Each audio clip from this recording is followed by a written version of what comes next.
Hello student, कैसे हैं आप। जैसे कि आपको पता है मेरा नाम उबैद है और मैं आपके सामने मैथ का फिर से क्वेश्चन लेकर आया हूं। क्वेश्चन नंबर 4 का थर्ड वाला क्वेश्चन। जैसे कि आपको पता है मैं मैथ का एक एक क्वेश्चन आपके सामने लेकर आता हूं तो थोड़ा सा 2-4 दिन गैप हो जाता है।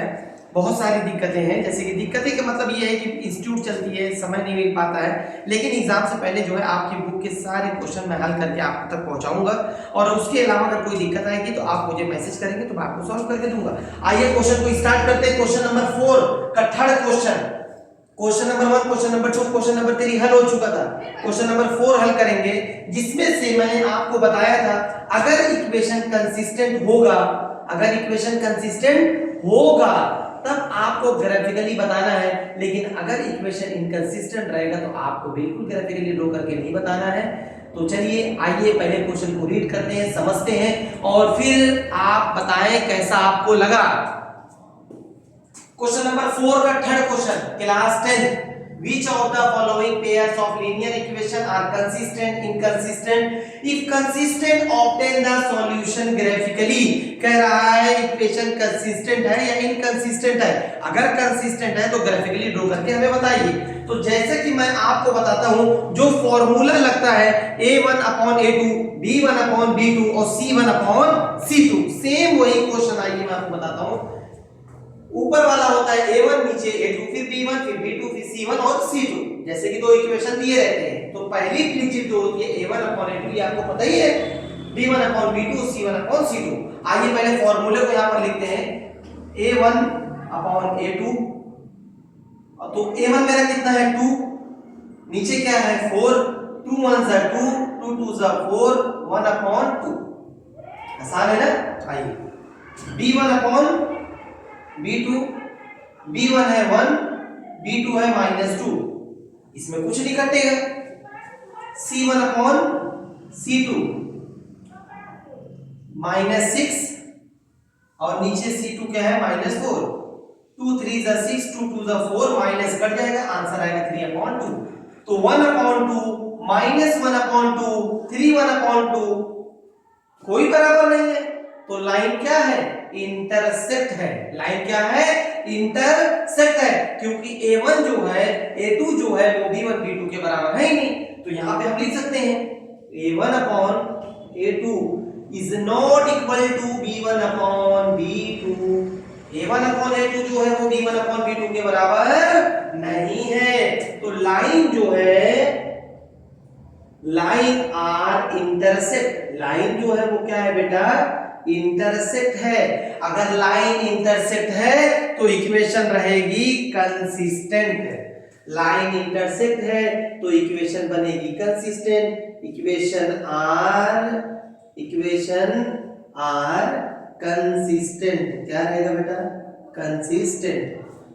अगर कंसिस्टेंट है तो हमें ग्राफिकली बताना है। तो आइए देखते हैं ग्राफिकली। तो सबसे पहला इक्वेशन मैं आपको लिख लेता हूं यहां पर, 2x + y - 6 = 0। इसी पर बनाएंगे एक ठो डब्बा। तो जो डब्बा है ये है इस तरह का डब्बा। तो बना लिए, एक को मानते हैं x, दूसरे को मानते हैं y। क्या मानते हैं बेटा, y। एक को मानेंगे x और दूसरे को मानेंगे y। तो सबसे पहली बात y को अगर मैं y मानूंगा तो x निकलेगा और x मानूंगा तो y निकलेगा।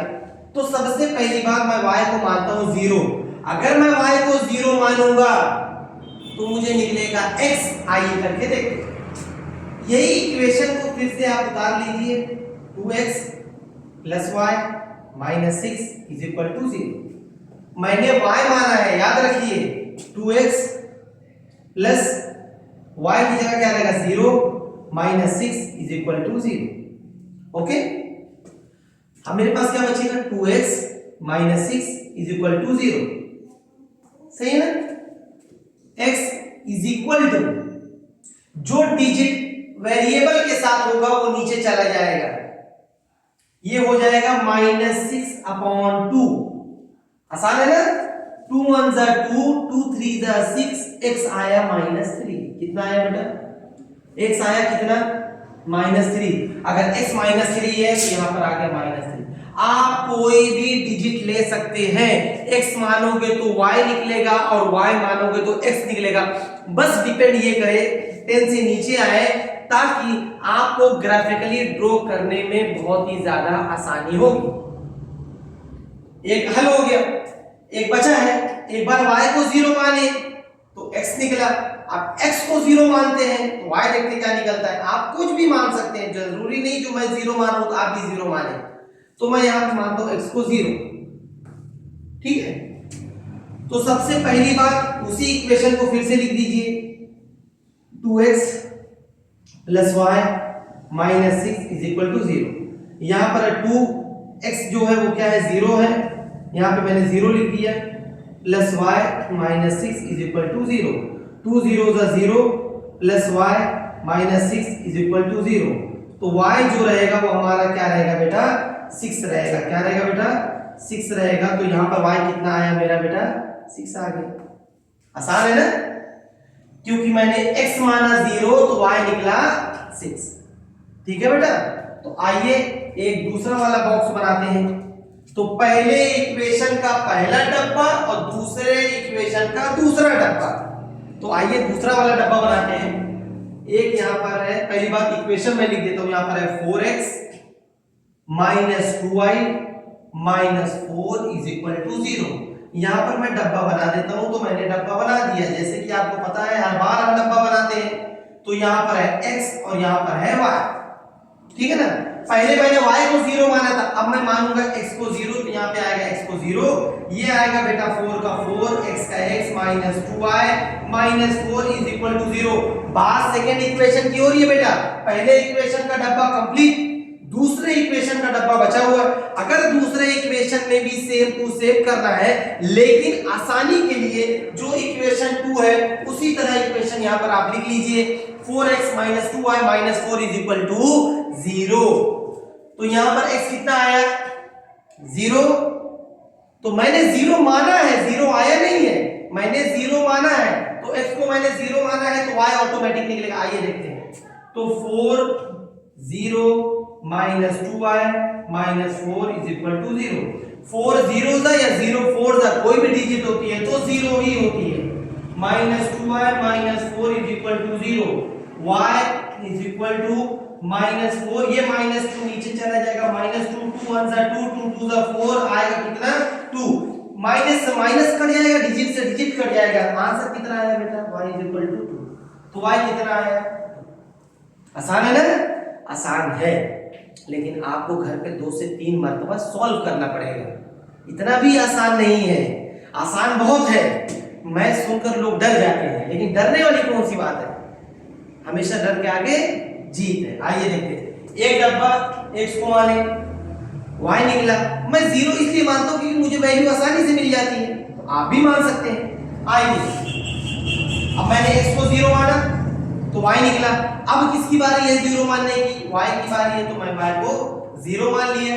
इक्वेशन सेम टू सेम वही इक्वेशन मैं यहां पर लिख दूंगा, 4x minus 2y minus 4 is equal to 0। सही है ना, मैंने y को 0 माना है तो x को तो माना नहीं है। तो 4x इसी तरह रहेगा, माइनस का माइनस रहेगा, 2 का 2 रहेगा, y की जगह 0 माने 0 माइनस 4 इज इक्वल टू 0। तो यहां पर आएगा 4x माइनस 2 0 का 0 minus 4 is equal to 0। 4x minus 4 is equal to 0। x is equal to minus 4 upon 4, तो 4 1 सा 4 1 सा, तो x इज इक्वल टू कितना आया बेटा, माइनस 1। अच्छा लगा, मुझे लगता है आपको समझ में अच्छे से आया होगा। तो उम्मीद है इसी तरह के क्वेश्चन आपको एक एक करके मिलते रहेंगे। आपको मैं थोड़ा समय देता हूं, ये देख लीजिए, ताकि इसके बाद मैं आपको जब रफ करूं तो मैं आपको ग्राफ बनाकर दिखाऊं और आप भी ग्राफिकली ड्रॉ करिए। चैनल को सब्सक्राइब करना मत भूलना, लाइक करना मत भूलना, फॉलो करना मत भूलना। अगर कोई भी चीज़ की दिक्कत आती है तो आप मुझे कमेंट करिए, मैं आपको रिप्लाई भी दूंगा और पीडीएफ में आपको आंसर भी प्रोवाइड कराऊंगा बिल्कुल आसान शब्दों में। तो इसे नोट करिए, फिर ग्राफ बताते हैं आपको।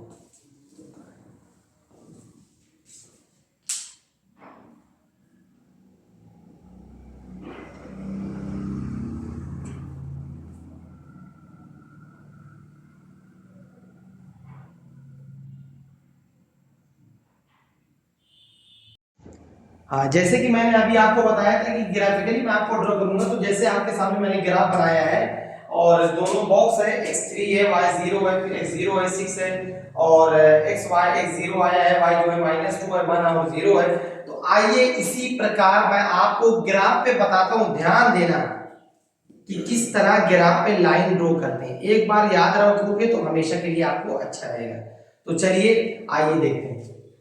तो सबसे पहली बात, पहले इक्वेशन का पहले डब्बे का ग्राफ बनाते हैं। x मेरा ये वाली लाइन है, y मेरी ये वाली लाइन है, सही है ना।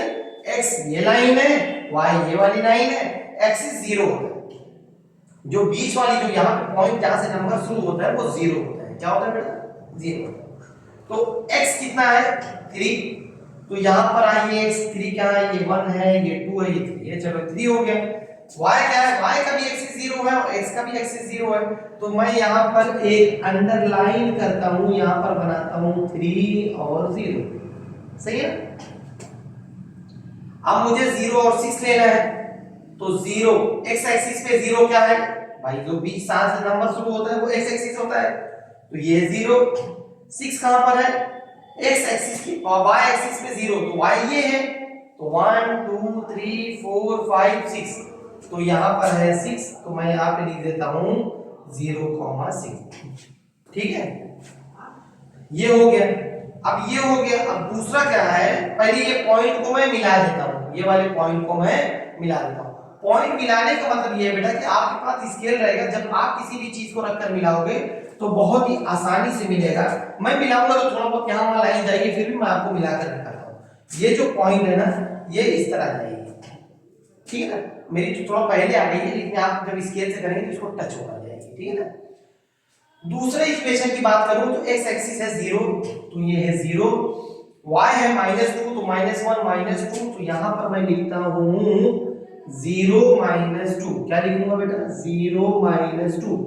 0 x एक्सिस, -2 नीचे है, तो -2 पे टिक करिए, तो 0 और -2 आ जाएगा, ठीक है ना। उसके बाद है x एक्सिस पे 1, तो x एक्सिस पे 1 नहीं है और y एक्सिस का 0 यहीं पर है, भाई जाहिर सी बात है।